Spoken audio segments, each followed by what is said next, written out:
Hello and welcome back to our YouTube channel JK knowledge. आज मैं आपको एक नया सब्जेक्ट स्टार्ट करवाने जा रहा हूँ। वो सब्जेक्ट है कौन सा? Fundamentals of physical geography. इसका मतलब ये है कि आज जो मैं सब्जेक्ट आपको स्टार्ट करवाने जा रहा हूँ वो कौन सा है? Physical geography. फिजिकल जियोग्राफी के बारे में हम जो है इस लेक्चर में हम फिजिकल जियोग्राफी जो है वो स्टडी करेंगे, फिजिकल जियोग्राफी के बारे में पढ़ेंगे। अब फिजिकल जियोग्राफी में तो बहुत सारे टॉपिक्स आते हैं।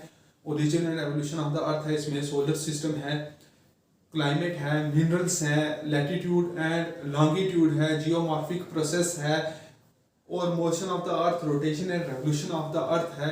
बहुत सारे इसमें टॉपिक्स हैं। और कुछ टॉपिक्स जो है, अगर आपने मेरी वीडियोस देखी हैं, मेरे चैनल को फॉलो किया, कुछ टॉपिक्स में आपको 3 या 4 टॉपिक्स जो है फिजिकल ज्योग्राफी के मैंने आपको करवा दिए हैं। उसमें है लैटिट्यूड है, longitude, rotation and motion of the earth. वो टॉपिक हम कर चुके हैं। वर्ल्ड ज्योग्राफी के नाम से वो प्लेलिस्ट बनाई है, वहां पे जाके आप इन टॉपिक्स की जो है वीडियो देख सकते हैं। और डिटेल में मैंने लॉन्गिट्यूड और लैटिट्यूड पढ़ाया है, और टाइम कैसे निकालते हैं, टाइम कैसे निकाला जाता है, वो लॉन्गिट्यूड वाली वीडियो में मैंने बताया है। अब फंडामेंटल्स ऑफ फिजिकल जियोग्राफी, इसकी एक नई जो है वो प्लेलिस्ट आपको मिल जाएगी। फंडामेंटल ऑफ फिजिकल जियोग्राफी में जो है, जो हम फर्स्ट टॉपिक करेंगे, यहाँ पे मैंने कुछ थ्योरीज पहले ही लिख दी है, वो है origin and evolution of the earth. हम अर्थ के बारे में पढ़ेंगे कि अर्थ का कैसे जो है अर्थ का ओरिजिनेशन जो है वो होता है। अब अर्थ तभी बनी होगी जब प्लैनेट्स बने हैं, जब हमारा सोलर सिस्टम बना है। जाहिर सी बात है, तभी ओरिजिन हुई होगी अर्थ, तभी अर्थ की शुरुआत हुई होगी, तभी अर्थ बनी होगी। Origin and evolution of the earth. अब अर्थ कैसे बनी? अब बहुत सारे साइंटिस्ट आए, बहुत सारे फिलोसफर्स ने डिफरेंट व्यूज दिए। कुछ नेबुलर हाइपोथेसिस की फॉर्म में है हमारे पास, कुछ बिग बैंग थ्योरीज की फॉर्म में, और कुछ बाइनरी थ्योरीज की फॉर्म में। हम इन थ्योरीज को एक एक करके डिस्कस करेंगे। और जो सबसे जो मानी जाती थ्योरी है, जो पॉपुलर थ्योरी है, जिसे माना जाता है, वो जो है जर्मन फिलोसफर इमैनुअल कांट ने दी थी। उस थ्योरी को क्या कहा जाता है? Theory of nebular hypothesis. मैंने यहाँ पे लिखा है, आप भी इसे साथ साथ नोट डाउन करें। ये पॉपुलर आर्गुमेंट, ये यहाँ पे मैंने लिखा हुआ है, large number of hypothesis put forth by different philosopher. अब बहुत सारे फिलोसफर्स ने बहुत सारे आर्गुमेंट दिए, बहुत सारी थ्योरीज दी, किसके related? Regarding the origin of the earth, कि अर्थ कैसे बनी है। One of the earlier and popular argument was given by German philosopher Immanuel Kant. सबसे जो पहली और सबसे जो पॉपुलर थ्योरी जो थी, वो जर्मन फिलोसफर इमैनुअल कांट ने दी, जिसे क्या कहा जाता है? Theory of nebular hypothesis.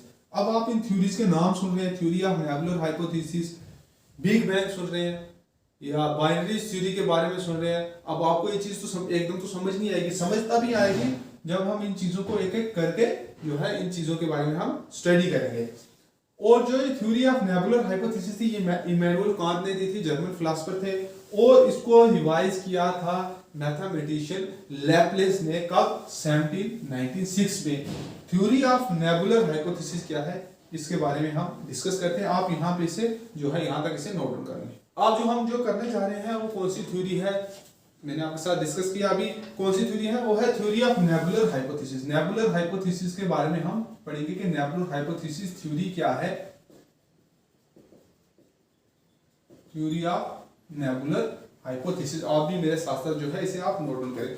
अब जो थ्योरी ऑफ नेबुलर हाइपोथेसिस है, ये किसने दी थी? जर्मन फिलोसफर इमैनुअल कांट ने दी थी, मैंने आपको बताया है। अब थ्योरी ऑफ नेबुलर हाइपोथेसिस क्या कहती है? Origin and evolution of earth के बारे में थ्योरी ऑफ नेबुलर हाइपोथेसिस क्या कहती है? ओरिजिन ऑफ सोलर सिस्टम के बारे में थ्योरी ऑफ नेबुलर हाइपोथेसिस के बारे में क्या लिखा है? Can't theory of nebular hypothesis based on Newton law of gravitation. जो थ्योरी है नेबुलर हाइपोथेसिस की, वो किस पे बेस है? न्यूटन लॉ ऑफ ग्रेविटेशन पे ये बेस है। ये मैंने आपको बता दिया था, किसने दी थी? इमैनुअल कांट ने। Kant theory of nebular hypothesis, nebular hypothesis किस पे बेस्ड है? ये न्यूटन लॉ ऑफ ग्रेविटेशन पे, based on Newton's laws of gravitation. Newton के जो लॉज हैं ग्रेविटेशन के, उस पे ये थ्योरी बेस है, जिसे क्या कहा जाता है? Theory of nebular hypothesis. अब न्यूटन के जो लॉ है ग्रेविटेशन के, वो क्या कहते हैं? Every particle in the universe, attract other particles. जो पार्टिकल्स हैं यूनिवर्स में वो दूसरे पार्टिकल्स को क्या करते हैं, अट्रैक्ट करते हैं।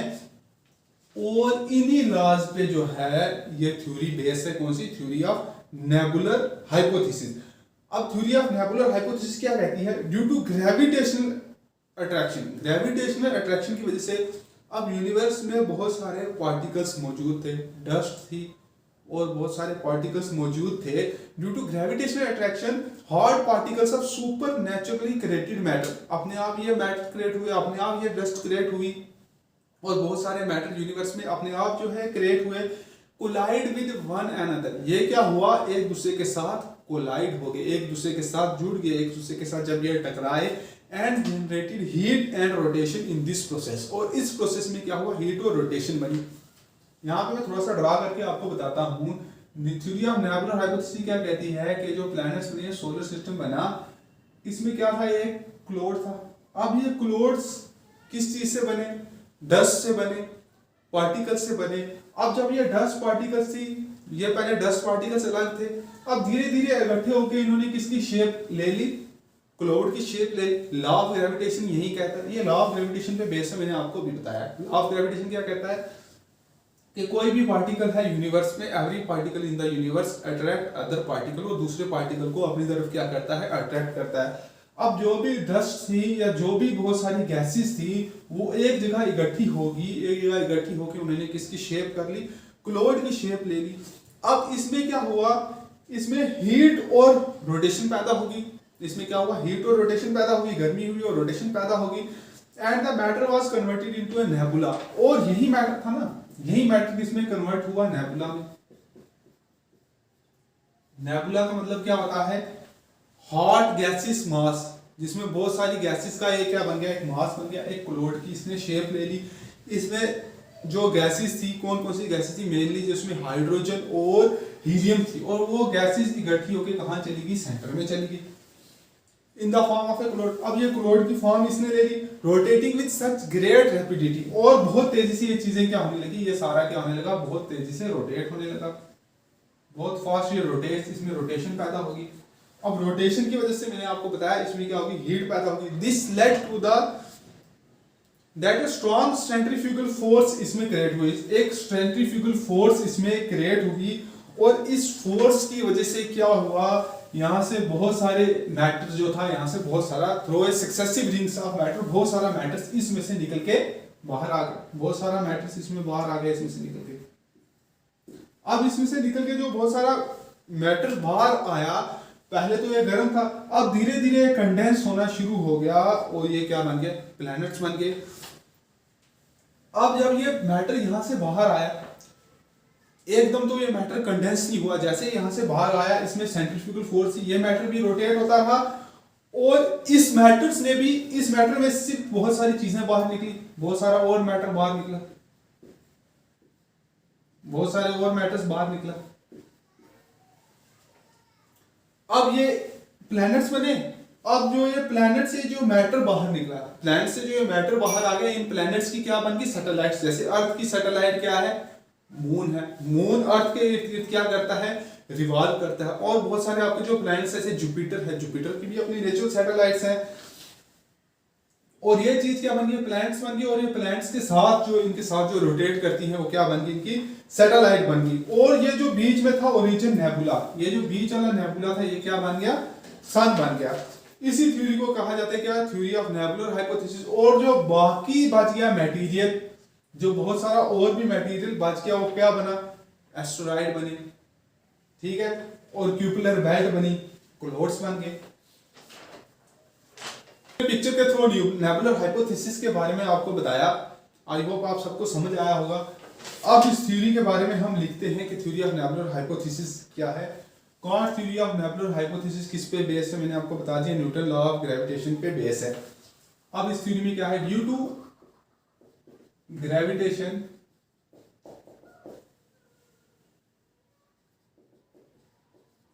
Due to gravitational attraction, gravitational attraction की वजह से क्या हुआ, hard particle of supernaturally created matter, hard particles of supernaturally created matter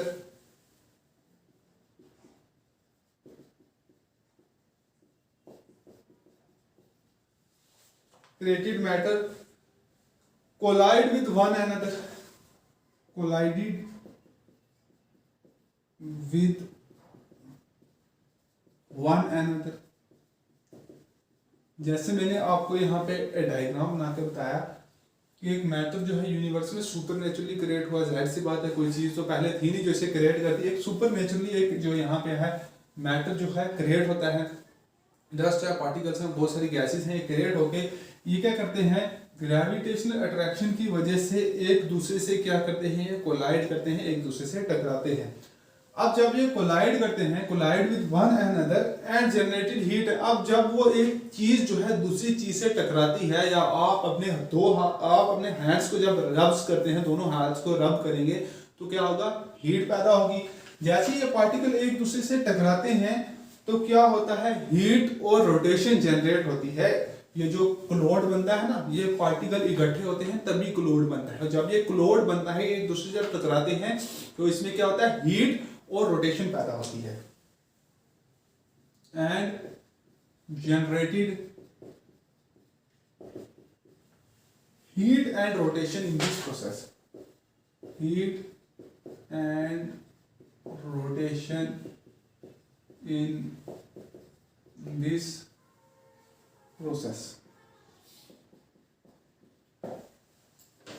अब इस प्रोसेस पे क्या होता है, ये टकराते हैं। मैं ये फिर यहाँ पे बना देता हूँ, जो ये टकराया है क्लोड की शेप में, जब ये पार्टिकल्स इकट्ठे हुए तो इसमें क्या होता है, हीट और रोटेशन जो है पैदा होती है। And the matter was converted into a nebula hot gases mass. अब ये मैटर किसमें कन्वर्ट होता है, हीट रोटेशन पहले नहीं थी, जब ये टकराते हैं हीट रोटेशन होती है। अब हीट रोटेशन की वजह से ये मैटर किसमें कन्वर्ट होता है, जो भी मैटर इकट्ठा हुआ था नेबुला की फॉर्म में कन्वर्ट हो जाता है, क्लोड की फॉर्म में ये कन्वर्ट हो जाता है, इकट्ठा हो जाता है ये। And the matter was converted into a nebula। वो ये मैटर सारा इकट्ठा होता है किसकी फॉर्म में, नेबुला की फॉर्म में। नेबुला क्या होता है, हॉट गैसेस मास, वास्ट हॉट गैसेस मास। मेनली इसमें क्या होता है, हाइड्रोजन और हीलियम होती है इसमें। वास्ट हॉट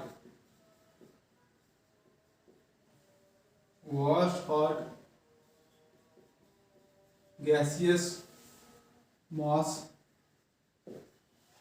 और इसमें क्या होता है, हाइड्रोजन और हीलियम होती है मेनली इसमें, हाइड्रोजन एंड हीलियम। हाइड्रोजन और हीलियम इसकी यहाँ पे सेंटर में इकट्ठी होती है, जिसकी वजह से क्या होता है, जिसकी वजह से सन बनता है इन द फॉर्म ऑफ ए क्लोड। अब ये किसकी फॉर्म ले लेता है, क्लोड की फॉर्म ले लेते हैं पार्टिकल्स, और ये gas in the form of a cloud rotating with such great rapidity. अब क्या होता है, इसके अंदर जो है क्या पैदा होती है, रोटेशन पैदा होती है, रोटेटिंग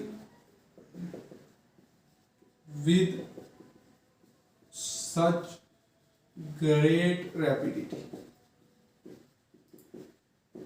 अब ये बहुत तेजी से क्या होता है, रोटेट करना शुरू हो जाता है। That strong centrifugal force was created. अब इसमें सेंट्रीफ्यूगल फोर्स क्रिएट होती है, दैट a strong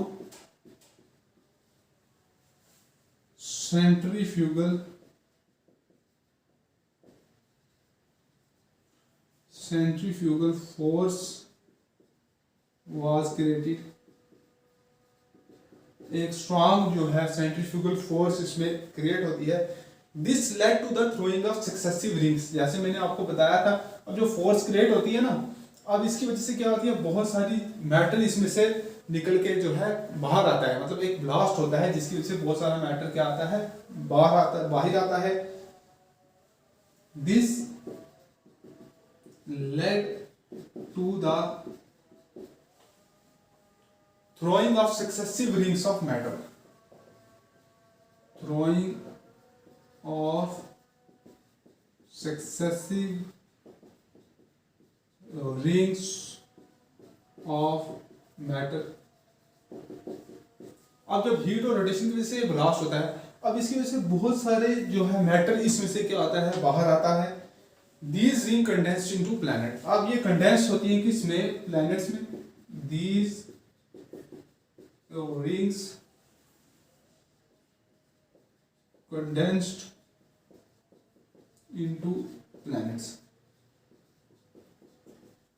अब ये जो प्रोसेस है, ये प्रोसेस तो एकदम तो नहीं हुआ, एक दिन में 2 दिन में ये तो नहीं हुआ, इसमें बिलियंस ऑफ ईयर्स लगे और बहुत सारे साल लगे इस प्रोसेस को होने में। अब जब ये प्रोसेस होता है, जब ये मैटर्स, बहुत सारे प्लैनेट्स जो हैं, बहुत सारे मैटर्स जब इस नेबुला में से निकल के बाहर आते हैं, अब जब वो प्लैनेट बनते हैं, कंडेंस होकर प्लैनेट बनते हैं, एकदम तो कंडेंस नहीं होते हैं, वो सारे जब बाहर आते हैं, वो भी हीट और रोटेशन, उनमें हीट और रोटेशन होती है, उनमें भी जब वो रोटेट होते हैं, जब उनमें हीट होती है, उनसे भी बहुत सारी चीजें जो है बाहर निकलते हैं, बहुत सारे मैटर उनमें से बाहर निकलता है। वो उन प्लैनेट्स की क्या बन जाता है, सैटेलाइट्स बन जाता है। जैसे अर्थ की सैटेलाइट है, अर्थ में से कौन सी रिंग बाहर निकली, अर्थ में से मून बाहर आया और मून अर्थ की क्या बन गया, नेचुरल सैटेलाइट बन गया। These rings condensed into planets. These planets underwent spinning and threw off ring become their satellites. अब जब ये planets था, जब ये planets spin हो रहे थे, इनमें से बहुत सारे जो थे rings बाहर निकली, वो इनकी क्या बन गई, satellites बन गई। These planets underwent spinning,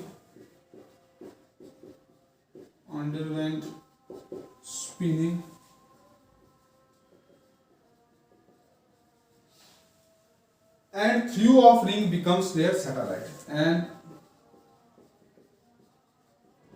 threw off rings became their satellites। अब इन प्लैनेट से जो रिंग्स निकली, जो मैटर इन प्लैनेट से निकला, वो इन प्लैनेट्स की क्या बन गया, सैटेलाइट बन गया। और जो ओरिजिन नेबुला बच गया, ये जो बीच वाली चीज बन गई, क्या बन गई, ये सन बन गई, और बाकी जो प्लैनेट्स थे, वो कुछ प्लैनेट्स जो थे वो क्या बन गए, सोलर सिस्टम का पार्ट बन गए। The origin nebula become the sun. और जो ओरिजिनल नेबुला था वो क्या बना, सन बना। The original nebula became the sun. और जो नेबुला, जो हार्ड गैस मास, मैंने आपको सबसे ज्यादा उसकी जो हीट थी वो कहां पे थी, सेंटर में थी। अब जब बाकी प्लैनेट्स बन गए, जो बीच में सेंटर वाला पोर्शन बना, जो पोर्शन सेंटर वाला रह गया, वो क्या बन गया, सन बन गया था। Origin nebula became the sun and the left over debris, and the left over debris that never become planet। जो बाकी जो चीज बची, बाकी जो मैटर जो बच गया, जो प्लैनेट नहीं बने, वो क्या बना, that never became planet, that never become planet congregated in the regions. वो कुछ रीजन्स में इकट्ठे हो गए, congregated in the regions such as. और वो मैटर जो था, बाकी बचा हुआ मैटर, उनसे क्या बना, प्लैनेट्स बन गया, प्लैनेट्स की सैटेलाइट बन गई, और जो बाकी मैटर्स था उनसे क्या बचा, एस्टेरॉइड बन गए, एस्टेरॉइड बेल्ट बन गई। एस्टेरॉइड बेल्ट कहाँ पे है, जैसे जैसे हम धीरे धीरे एक एक चीज पढ़ेंगे ना, नेक्स्ट टॉपिक जैसे हम करेंगे, उसके बाद सोलर सिस्टम का टॉपिक करेंगे, आपको एस्टेरॉइड बेल्ट के भी बारे में पढ़ाएंगे। Asteroid belt, Kuiper belt